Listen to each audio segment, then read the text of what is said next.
ওড়িশার পঞ্চলিঙ্গেশ্বর মন্দির থেকে কিছুটা দূরে আমরা বিকেলবেলায় চলে এসেছিলাম এমামি জগন্নাথ মন্দির। প্রতিদিন প্রচুর মানুষ এখানে ভিড় করেন এই মন্দিরটি দেখার জন্য। মন্দির চত্বরের বাইরে মাঝখানে একটি বড় পুল রয়েছে, যেখানে দেখলাম অনেক পয়সার কয়েন পড়ে রয়েছে। পাশেই একটি বড় হল রুম রয়েছে, যেখানে বিভিন্ন অকেশন যেমন ওয়েডিং, রিসেপশন এগুলি হয়ে থাকে শুনলাম। আমরা যখন গেছিলাম এখানে একটি বিয়ে হচ্ছিল। এরপর আমরা মূল মন্দিরের সিঁড়ি দিয়ে উপরে উঠে এলাম এবং বাইরের বিভিন্ন সুন্দর কারুকার্যগুলো আমরা দেখতে থাকলাম। দেখলাম আমাদের হিন্দু ধর্মের বিভিন্ন দেবদেবীর মূর্তি, ভগবান বিষ্ণুর 10টি অবতারের প্রতিকৃতিও এই মন্দির দেওয়ালগাত্রে তুলে ধরা হয়েছে। এভাবে শুধু বাইরেই শ্যুট করছি, কারণ মন্দিরের ভেতরে ক্যামেরা অ্যালাউ ছিল না।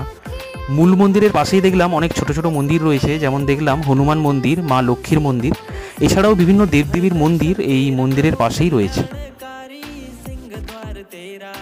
অনেক ঘোরাঘুরির পরে আমরা এখানে এক বাটি করে প্রসাদ খেয়ে নিলাম এবং বাড়ির জন্য আমরা কিছু প্রসাদ নিয়ে গেলাম।